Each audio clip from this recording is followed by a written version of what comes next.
Olá, sou Camila Matana, engenheira e consultora ambiental e host do podcast Geração ESG. Hoje estamos aqui no CEPIC, o primeiro Congresso Paulista de Iluminação Pública, com uma versão itinerante do podcast junto com o Conexão CEPIC.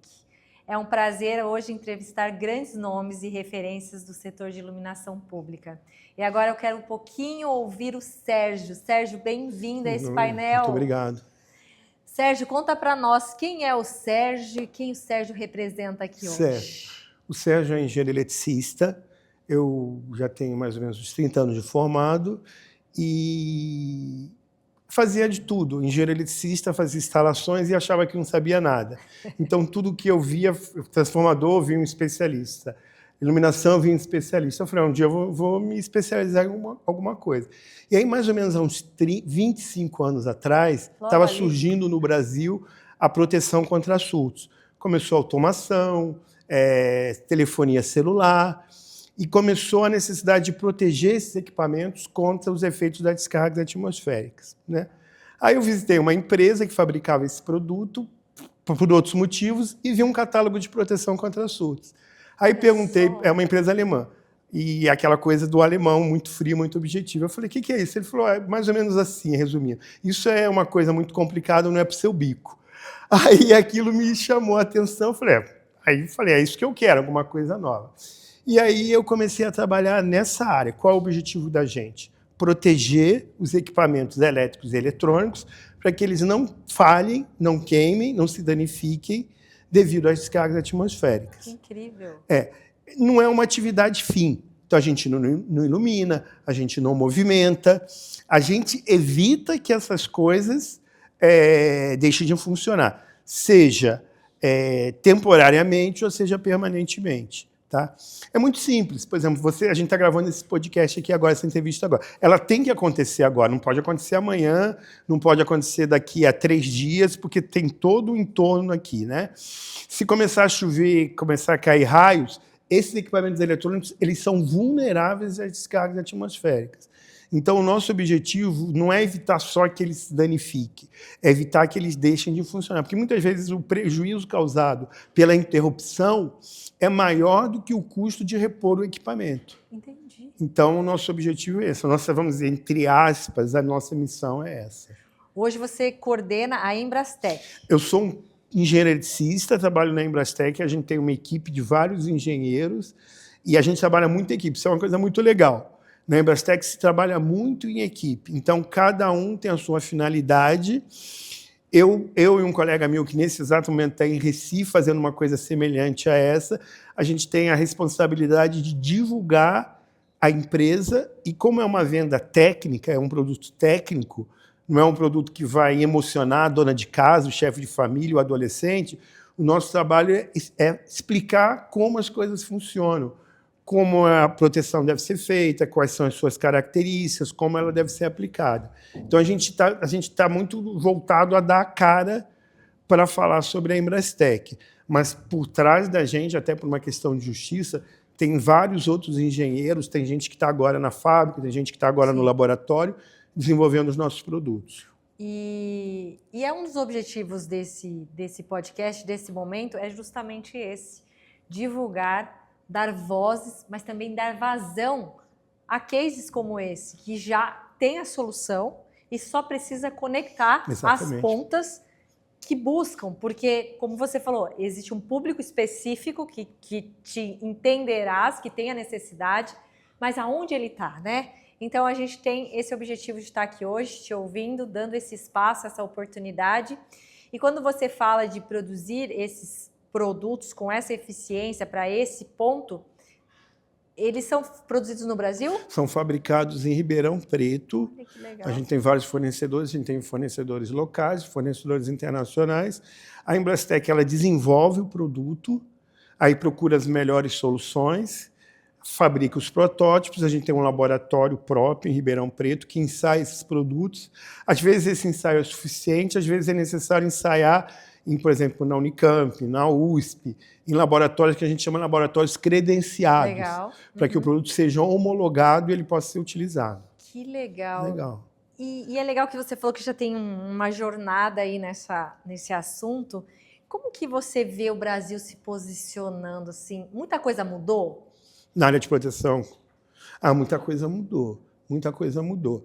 Uma coisa muito Ou legal... só os problemas mudaram? Não, assim, a gente é legal porque tem um problema Tá. e a gente procura trabalhar a solução. E uma coisa que eu acho que é motivo de orgulho, de satisfação para todo mundo que está assistindo, para nós todos, você também é colega nossa engenheira, é que na área de proteção contra descargas atmosféricas e proteção contra surtos, o Brasil é muito respeitado. Tá. Então, a gente tem um protagonismo na produção de soluções de proteção contra surtos e proteção contra descargas atmosféricas. Até é lógico, porque o Brasil é um país que tem uma incidência muito grande de descargas atmosféricas. É um Brasil que tem país que tem uma grande área na região tropical. Então, caem muitos raios no Brasil. Mas não é só a questão de cair raios no Brasil, porque, por exemplo, cai raios, por exemplo, na África no coração da África ali, né? Saariana. Só que, por exemplo, você tem regiões, inclusive aqui no Brasil, por exemplo, vou dar um exemplo para você. Na floresta amazônica, cai muitos raios ali. Então tem o problema, mas não tem a vítima. Então, quando você pega uma cidade como Campinas, uma cidade como São José dos Campos, São Paulo, Porto Alegre, são polos tecnológicos, você tem um problema e você tem a vítima também. Então, o Brasil é um país que tem o problema, mas a gente tem uma sociedade que tecnologicamente é muito desenvolvida. A gente tem um parque industrial, a gente tem sistemas de comunicação, a gente tem sistemas de transporte. Então, é necessário que o Brasil esteja muito antenado no que se faz. Então, sem nenhum tipo de chauvinismo, nenhum tipo de ufanismo bobo, realmente, empresas como a Embrastec, lá fora, elas são conhecidas e respeitadas pela qualidade do que ela faz. E hoje o seu consumidor final, ele é quem? São empresas que prestam serviço para a iluminação pública ou para todos os dados que temos? Especificamente em iluminação pública ou em geral? Quem é o seu público final? Quem que você busca atingir quando você desenvolve uma tecnologia certo. como essa? Muito interessante, porque a tecnologia hoje atinge todo mundo. Entendi. Eu venho da indústria de base, da indústria cimenteira. Tá. Você pega uma indústria de base, tem motores, tem equipamentos muito grandes, que não tem na nossa casa, mas a tecnologia ela tem em todo lugar. Entendi. Então, uma lâmpada LED tem na rua, nas ruas, nas avenidas e tem nas nossas casas. O computador, a informática, a internet, ela tem em todos os lugares. A gente tem alguns clientes que são clientes, vamos dizer assim, que são mais, não digo mais importantes, mas mais críticos. Saneamento, telefonia celular, eletromobilidade, sistemas fotovoltaicos, sempre associado com a exposição que esses clientes têm às descargas atmosféricas. Mas, por exemplo, o nosso cliente, o nosso principal cliente, assim, em termos de quantidade, são as residências. A pessoa que não quer queimar sua TV LED, TV de plasma, não quer perder sua conexão por internet. Um exemplo bobo, mas ilustra bem. Assim, por exemplo, um condomínio. Olha só que coisa, um condomínio. Simplesmente, quando a concessionária de energia vai na rua e desliga o transformador, isso pode danificar a placa eletrônica do elevador. Entendeu? Então, nesse caso ali, onde tem eletrônica, tem a proteção contra surtos. Quem precisa mais? Quem depende mais daquilo para a sua atividade. Então, por exemplo, na minha casa, se eu perder a televisão, eu vou xingar meio mundo. Mas um aeroporto, quando ele perde os sistemas dele de monitoramento, de controle, de automação, de aproximação de pista, por exemplo, é um caos que se estabelece não só naquele aeroporto, na malha toda do Brasil. Entendi. Então, o que acontece? Eu sempre falo isso. Assim, a gente muda a tecnologia, você me perguntou o que a gente está inovando. A gente muda a tecnologia, mas a gente não muda a nossa mentalidade na mesma velocidade. As pessoas pensam muito assim, vou proteger porque o que queima é caro. Não, hoje em dia a gente protege porque o que para de funcionar vai gerar muito prejuízo. Olha, que legal. É que legal. Aula. Tá, obrigado. É uma aula, porque muitas vezes nós nem sabemos de soluções como essa. Exatamente. Porque se ela pode chegar até as nossas residências, então já está disponível, já está validada. E existe alguma regulamentação, por exemplo, que os fabricantes têm que ter ao pensar, eles estão desenvolvendo uma televisão. Tem alguma relação eles pensarem nesses micros surtos, vamos pensar, ou não? Porque assim, quando queima uma TV lá em casa, você fica muito brava, a gente fica muito bravo. Mas de quem é a culpa? Na verdade, a gente tem as normas técnicas, né? O idioma que a gente fala, nosso mapa, a nossa Constituição são as normas técnicas. Então, a gente tem normas de instalação, por exemplo, 5410 é a norma de instalação elétrica de baixa tensão. 5419 é a nossa norma de proteção contra a descarga da atmosfera. A norma fala que tem que proteger. E existem as normas de produto. No caso do DPS, é a norma 61643, é uma norma de produto. Então, a norma de produto diz como esse produto tem que ser fabricado para cumprir aquilo que a norma de instalação precisa. A norma de instalação falou assim, olha, eu preciso ter uma proteção contra surto, porque pode danificar a minha instalação elétrica. O fabricante de DPS tem que seguir aquele princípio mínimo. A gente sempre pode exceder, mas a norma de produto diz, no mínimo, nosso produto tem que ter tais características, conduzir uma corrente assim, no final da sua vida útil, ele tem que sair do sistema de tal maneira para ser seguro. Então, todos os bons fabricantes, eles seguem essa norma. E, a partir daí, a gente tenta exceder aquilo além do que o mínimo necessário da norma. E o que significa a sigla DPS? Dispositivo de proteção contra surtos. O pessoal antigamente falava para-raio eletrônico, protetor contra surto, anti-raio. Hoje, no mundo, SPD, Surge Protection Device, no Brasil, dispositivo de proteção contra surto. Já é uma sigla consagrada. E quando a gente está discutindo assim, vamos falar de mudanças climáticas, por exemplo, você vê alguma relação desses dois temas com o que você vende hoje, por exemplo? Proteção contra surtos. Quanto que eu posso fazer uma analogia com mudanças climáticas? Aonde que se convergem essas pautas? Certo. Por um motivo que a gente hoje, a nossa sociedade tecnológica é cada vez mais vulnerável ao clima, mais dependente ao clima. E essas mudanças climáticas, o que estão provocando? Provocam um aumento do número de descargas atmosféricas nas cidades. Cada cidade, uma cidade como Campinas, uma cidade como São Paulo, ela faz aquilo que a gente tecnicamente chama de ilha de calor. Ela aquece muito. O raio não é só porque tem nuvens.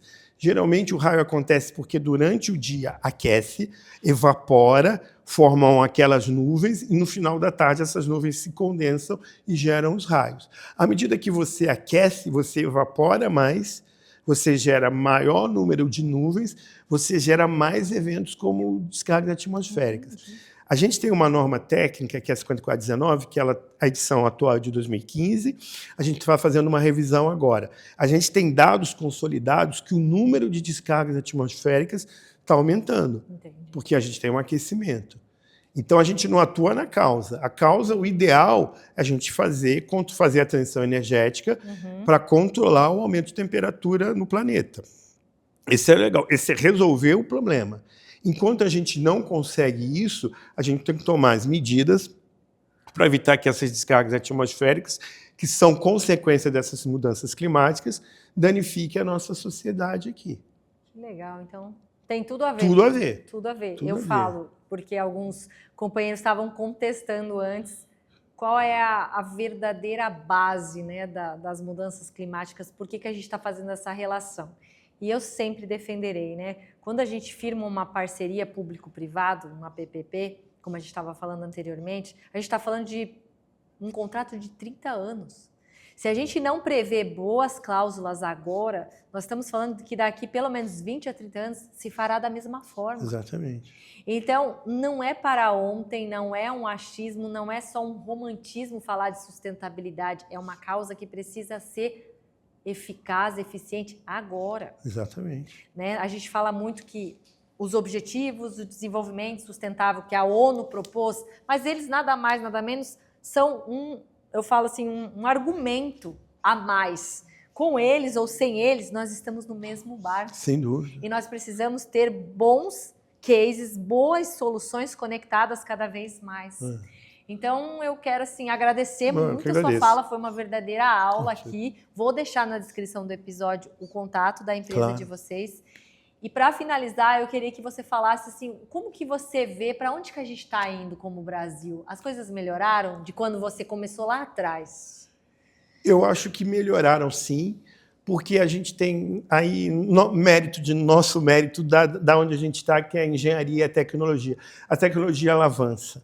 Então, felizmente, hoje eu sempre falo para as pessoas, hoje a gente tem mais tecnologia, a gente tem mais consciência, o mundo evoluiu em vários aspectos, né? Seja da questão racial, seja a questão da mulher, seja a questão do deficiente físico, seja a questão da consciência das mudanças climáticas.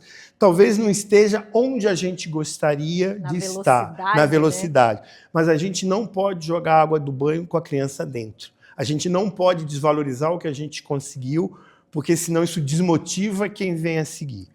Nosso desafio em relação especificamente ao clima é muito grande, mas um evento como esse, como o CEPIC, mobiliza muitas pessoas e as pessoas realmente, as grandes empresas, elas sabem da importância da gente trabalhar nesse campo. Então, a gente está com o vento muito a favor. Que bom, muito otimista ouvir isso e ter a sua disponibilidade aqui mais uma vez, para nós é uma honra. Legal. Obrigado, agradeço sua presença aqui e vamos juntos. Certo. Obrigada. Nada, eu que agradeço.